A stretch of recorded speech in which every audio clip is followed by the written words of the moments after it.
Well, hello, my babies. How's everybody doing? I hope you all had a happy belated Mother's Day. And to those fathers and uncles and brothers and whoever take care of them babies, happy Mother's Day to you too. You know, people forget other people who take care of babies. You don't have to bring no babies here in the world to act like a mother. You know, and they are to be related to and celebrated too. Let's see what kind of problems we have this week. And I hope you haven't forgot to push them buttons to let people know that you are watching the show, because I want to become the most famous person in the whole wide world. You know how that goes. But I do appreciate it. And I love being here with all of you. So don't forget to push those buttons. Now let's get going. I'm a college-age male and I have a girlfriend. I met her back in high school and I love her more than I have ever loved anything before. We attended 2 different colleges in 2 different states. So whenever there are holidays like Thanksgiving or Christmas or spring breaks from college, we spend almost all our time together. We are about ready to get out of college, and we are debating about where and what we want to do as far as living is concerned. I was raised a strict Baptist, and I have been raised on the principle that living with a girl is for marriage only. My parents expect me to carry out this principle and will dislike it very much if I do not. However, my girlfriend's parents didn't raise her the same way, so they do not care as much about the living arrangements. But my girlfriend respects that I have been raised a different way than her and is willing to work with me, even if we go to 2 separate apartments. I feel like my girlfriend and I will be paying 2 rents for nothing because we will be with each other so much. So I need advice. Should I live with my girlfriend until we get married and defy my parents, or should I play it safe in every way and just live on my own with despite the financial issues that may cause? I feel like I'm between a rock and a hard place when it comes to this. No, you're not. You're not between no rock and no hard place. You know how you was raised. Come on with that crap. You know what it is that you really want to do. So whatever it is that you really want to do it. What's pulling at you the most is the right thing for you to do. I mean, I could tell you 15 or 20 other different ways you could do it, but it may not be the right way for you. But you know in here how it's pulling, that pull that you have at certain things. You know what's pulling at you. You and your girlfriend had been together all this time, and I guess you want to get established in whatever it is that you've been going to college for and everything. And I guess maybe a few more years ain't going to hurt you, or 6 more months ain't going to hurt you. It's not like you're not going to see each other or anything like that. To me, it really don't make sense for you to have 2 living room sets and kitchens and this and that. But then again, people do live together. And you do want to honor, you learn about honoring your mother and your father, or where you were about where you was raised. You know, so it's up to you to decide what it is that you want to do with that. But I would go with the side that's pulling me the most. That's the side I would go with. Because you're going to come out on top anyway. Let me know. This one. I am 17 and will be graduating high school in 2 weeks. I'm going to be attending the same university as my brother. He is currently in med school. The tuition is $60K a year. My sister is the oldest in the family at 24. Is jealous that our parents are paying for this. She had to take loans because my mom said she wouldn't do much with her degree in exercise science, and she goes to community college. My brother and I plan on being a doctor like our father and uncle. The rest of the family also treats her like a black sheep. My mom jokes that she will work for me or my brother one day. My mom recently got me a car and my sister called me a spoiled brat. How do I get her to stop resenting me?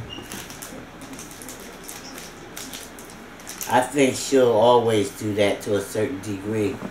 Probably till you get out of college, start working in the field that you're going to be working in.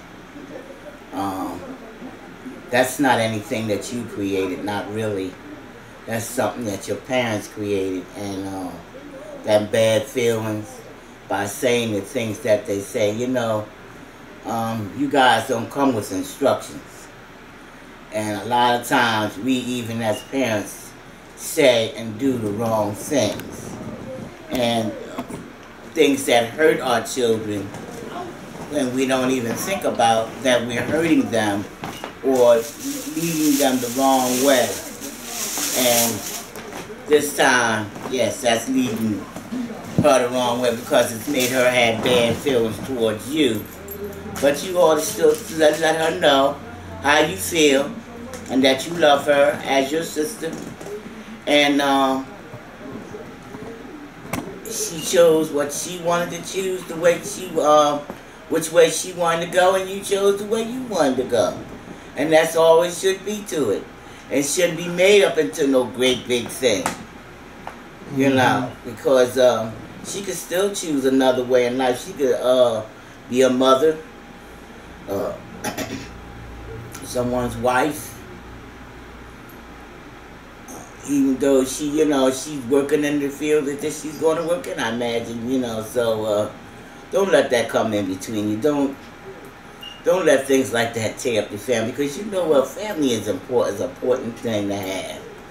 You know, I don't care what kind of family it is. You know, you see nowadays that they have all kinds of different families on television, but to let you know that a family is a family. A family is those you love and you cooperate with, get along with, admire, and all those good things. So don't let that stop you. Oh, they're gonna take this plastic bag. Oh my goodness. Move! Let me get this bag right quick. Excuse me, y'all. Get out of here. Alright. This one is, hi, my name is Janet. I'm a 24-year-old fresh out of college and full of life. I met my boyfriend just 4 months ago. He appeared to be the man of my dreams. He couldn't get enough of me, wanted to be around me every day, call all day, every day. Now I'm homeless and pregnant by this same man, and now he is distant, detached, and acts as though he wants nothing to do with me. I never expected this would be my life right now, but it is. He says he's on the fence when it comes to me having a baby because I'm not stable and neither is he. But when I tell him to make me get an abortion, he says, no, we're not going to do that. You won't put that on me. Every day he's a different man. I don't want to be bitter or expect the worst, so I'm trying to think positive and give him time to come around. I don't want to put him on child support or assume he doesn't want to be a family. He doesn't want to be a family, but he makes it hard the more he neglects me. He doesn't even call me anymore. All he does is text. What should I do? Well, first of all, you should pray on it and go the way which God leads you. But getting rid of a baby doesn't answer no questions. It doesn't really solve anything because they come right back. So why should the baby have to pay for what your mistakes were? And why didn't you use something, and why didn't he? Even though he might have been using a shield, a jimmy, however you want to call it, you should have still been using something else too. So you can't exactly blame it all on him, and he's scared. That's why he's running. But he should have thought of that when he wanted to pay.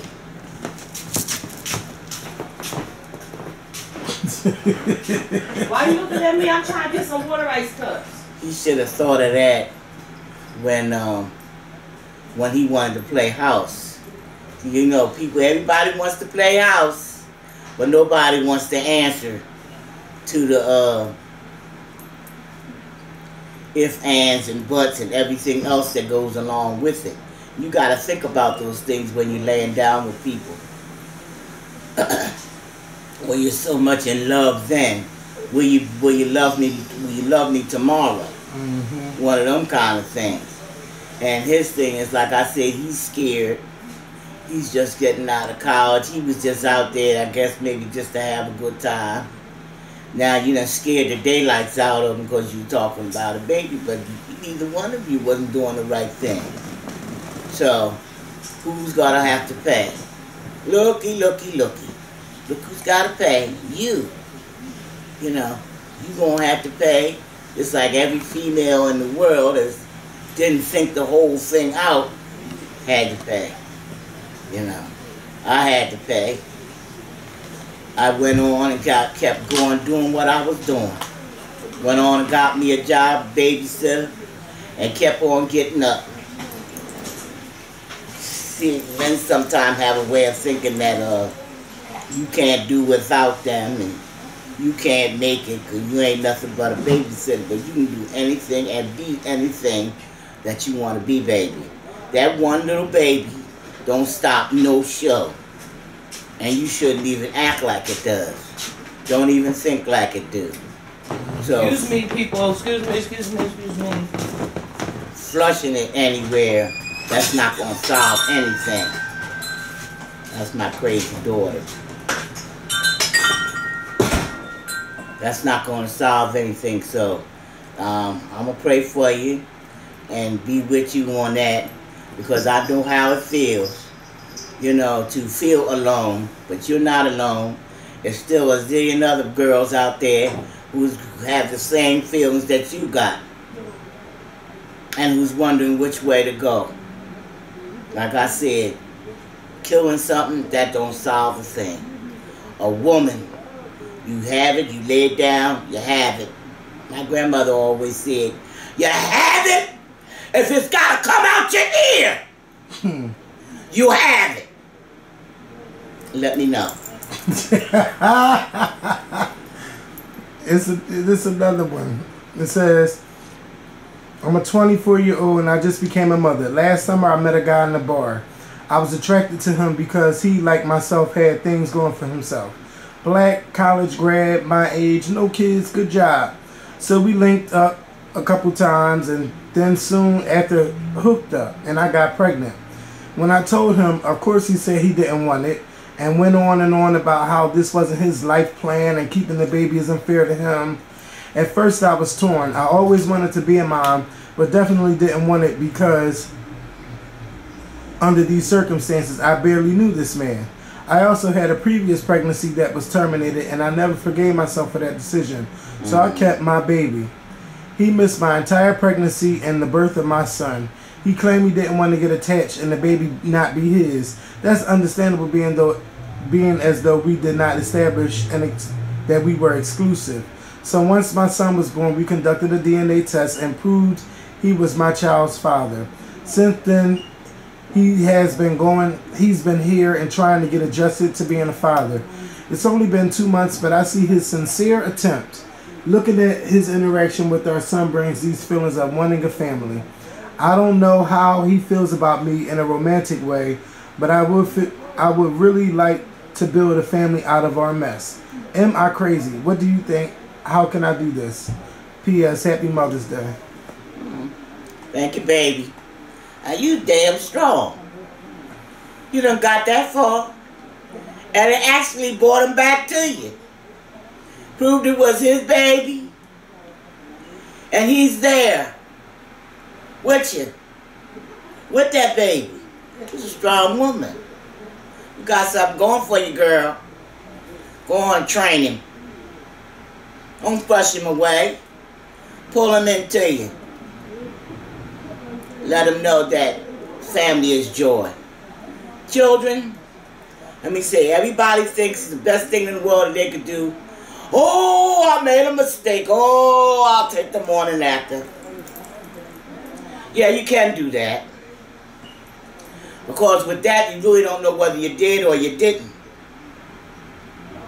You know, but still, why should they have to pay for it? You know, you lonely in life, and that little person look up at you, I tell you,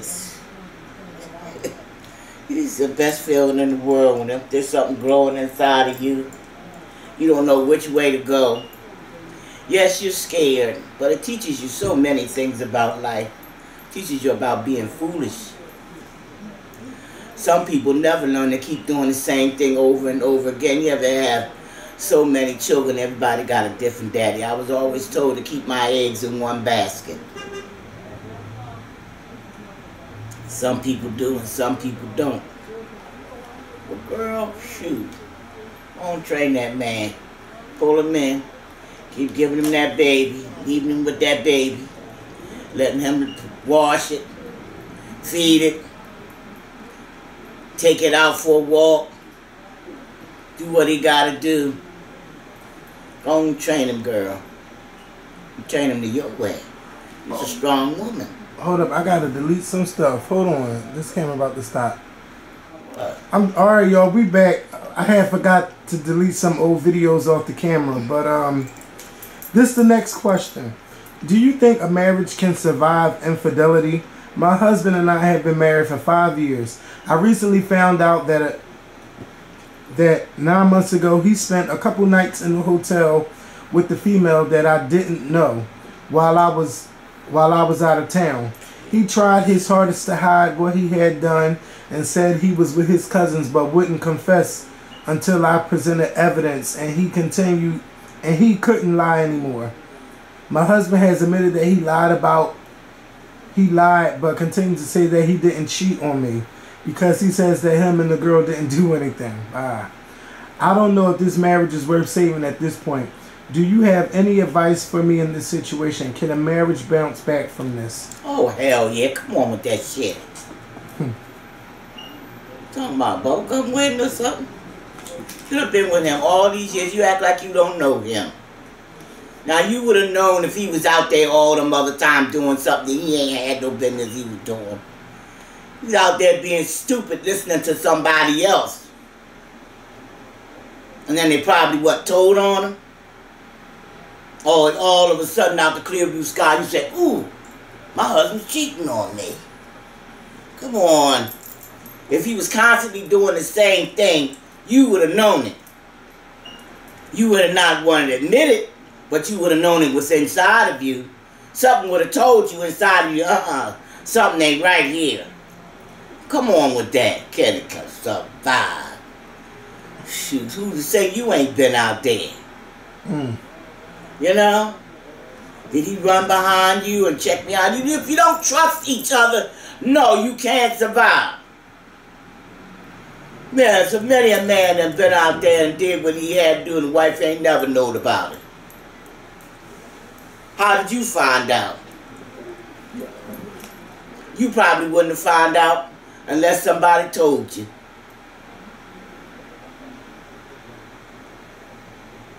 Be good to you. Make sure that you have a good home. You know, those things are important. Because let me tell you something. Coochie sister is all right. But Coochie sister ain't everything. You know, she can do a lot of things. She can control a lot of things in this world, in this universe. But we sure don't. These young girls, y'all don't know what y'all doing. I'm telling you. Yes, it can survive it. But if y'all don't trust each other, if he don't trust you and you don't trust him, you got to be running behind him, seeing what he doing, texting him, checking his phone and all that old kind of mess. Then you don't need each other. Because trust is very important. Very, very important. You know, and if your inner feelings is telling you something is wrong, I don't mean somebody in your ear, blabbing in your ear and telling you a whole lot of this and a whole lot of that. I'm talking about you knowing. Your inner self, you knowing. Mm-hmm. That he's out there doing something he ain't got no business doing. He's been out there more than one time. And you don't want this. Okay, I can understand all that. But just have a little patience with it and see what's going on there. Check it out first.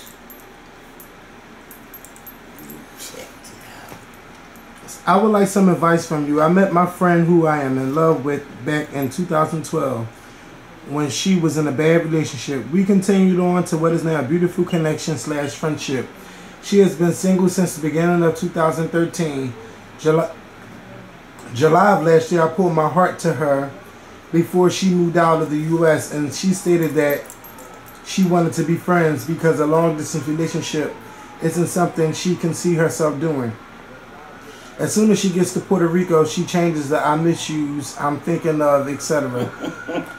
She still lives there, by the way. Not a day goes by that we don't talk, text, or FaceTime. A few weeks ago, she told me she loves me, which I've been waiting to hear since I told her back in January 2013. January, wait a minute, whoever wrote this got two stuff mixed up. Alright. I'm getting ready to deploy in a few months and she's going to be leaving Puerto Rico soon.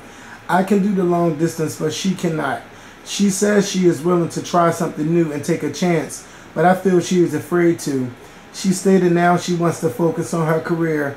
I'm like, these things are going to always come up, so why not let someone in to support you and have your back? I told her I would not wait on her forever, and she knows I'm serious. I date and entertain other people, but all I really want is her.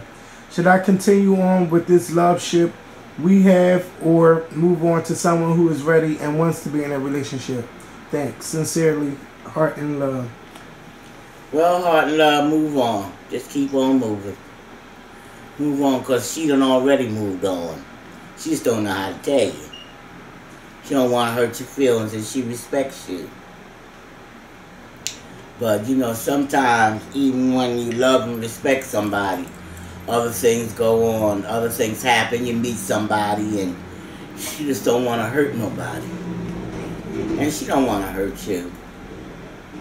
So, go on and live your life and let go. I mean, nothing stays the same. Nothing is the same tomorrow like it is today. Mm-hmm. Or today like it is tomorrow. So, I mean, you have to constantly look for change. You're growing up. Your mind is expanding. It's even, when you're going to school, you're accepting so much to become what it is that you want to become. And your mind isn't the same as it was last year because you've gained more knowledge. So you've gained more knowledge about this too. So go ahead and I would say go ahead and go ahead to find yourself somebody else. And love and respect her as she loves and respects you. She's trying her best to hold on. But she knows that there's not too much left there. Because there's always an excuse. Another excuse for this and another excuse for that. So just go ahead and find yourself somebody and be blessed. And then pray on it too.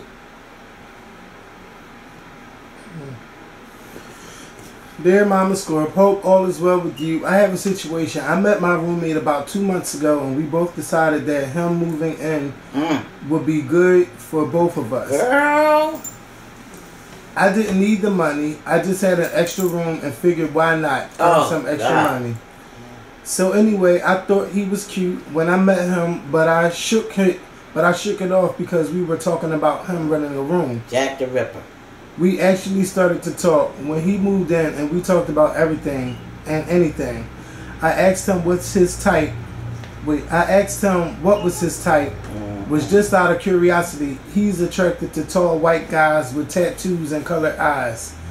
I was a bit let down seeing as I'm black. Very cute, LOL. Kinda short and the complete opposite of his type. I think he's really cute, but I don't want to mess up the roommate relationship. What should I do? Should I bite the bullet and tell him I like him even though I'm not his type? Or should I just ignore it and try to hide these feelings? First of all, you could have invited Jack the Ripper in.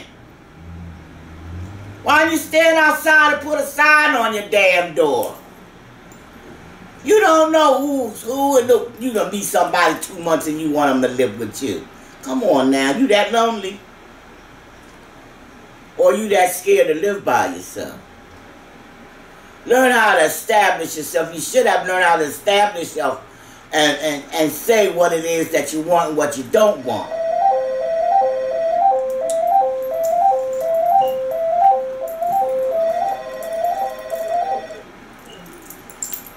Hello? Yes?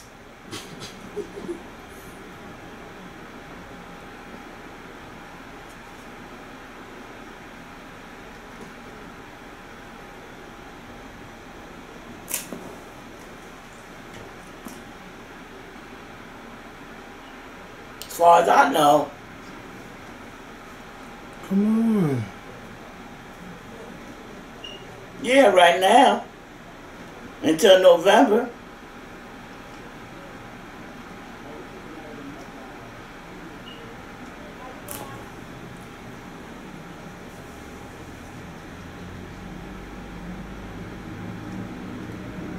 No, no.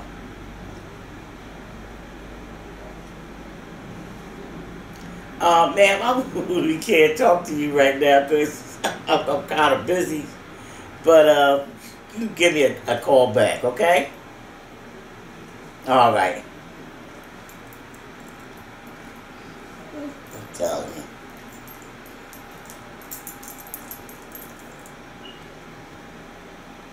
Oh, you talking about? And what was I talking about? You call him Jack the Ripper or somebody. You can have anybody move in with you. Don't be that quick to put poor people. People are dangerous nowadays. I'm not saying he's dangerous. I'm saying you must be more aware. Young people must be aware of what's going on around them. People aren't like they were years ago. They've changed. They're more desperate. They're out there looking for something that's not there. And the things that they're looking for is worse than what was out there before. You don't have great-grandmom and grandmom and a lot of them who had the ingredients, who could tell you what to do and where to go and how to use it. You don't have none of this anymore. What you have now is a whole lot of kids that done had babies and the damn babies is raising them. You know, so they're lost. And all that old knowledge of what to do, how to get around things, and to think about things before you do them, a lot of that's gone. You know, you must think things out. You must think that 1 and 1 is 2, not 22.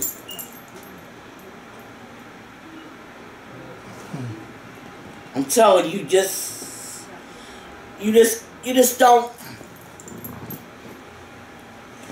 don't go out there and just invite anybody in. There are people who will hurt you beyond means, who will hurt you and think nothing about it. I have 2 flies that I'm telling you, these 2 flies, I'm going to have to hurt them. I don't want to have a book to crush them. So what are y'all running in here for? Look, I'm getting ready to go. Won't you go to the nailery today? Come on, because I want to go get my feet done. Go get your feet done. What's stopping you? So you going to go tomorrow? I'm going to walk you up there. Didn't I say I was going tomorrow? Oh, all right. Where you going, to Ann's? Yeah, because I don't want nobody talking smart to her, and I had to smash him in the Nellery. I ain't worried about going up there. I've been in there before. Alright, this is the last question. I ain't got to do nothing in no hurry. I'm comfortable doing what I'm doing. You go ahead. Alright, do what you doing. This is the last question because I gotta get ready for Macau and stuff. If you would have called me earlier. Alright. First off, I would like to wish you a happy, very belated Mother's Day. It is only with women like you who unconditionally and everlastingly love their children that allow the world to keep spinning. My question falls along the lines of readjusting to life after graduating college. I recently graduated college and moved back in with my family.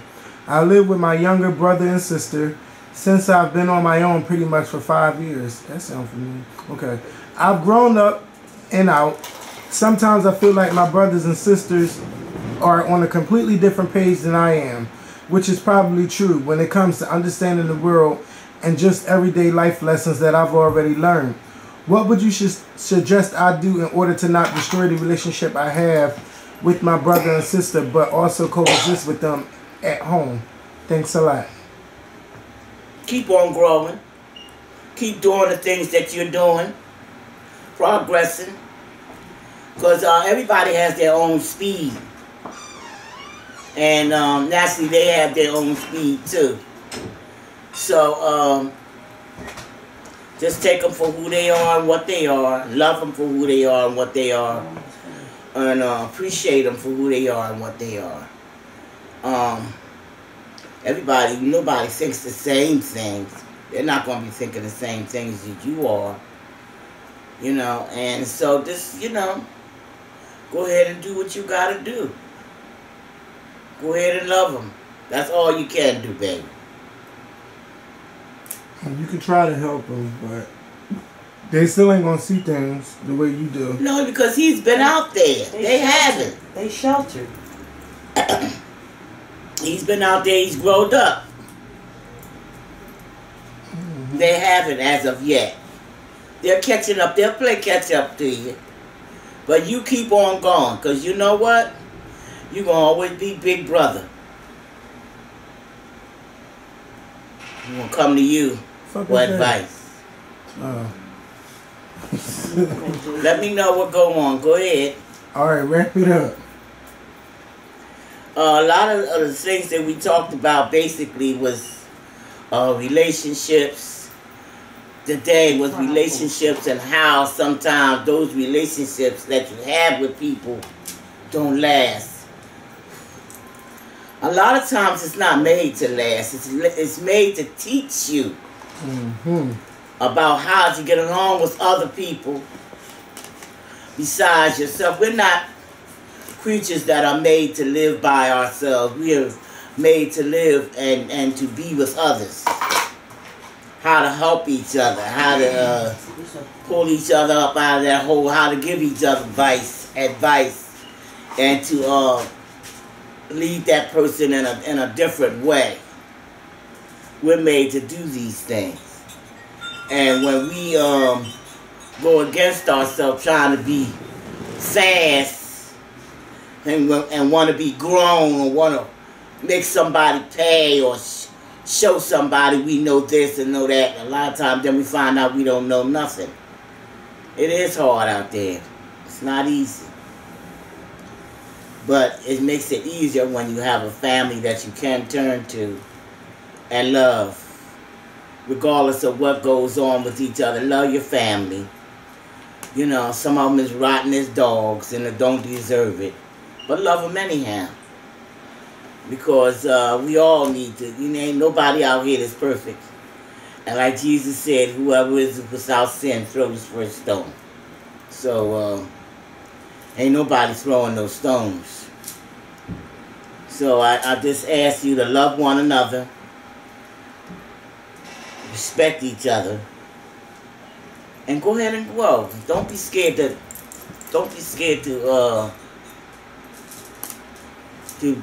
do whatever it is that you gotta do.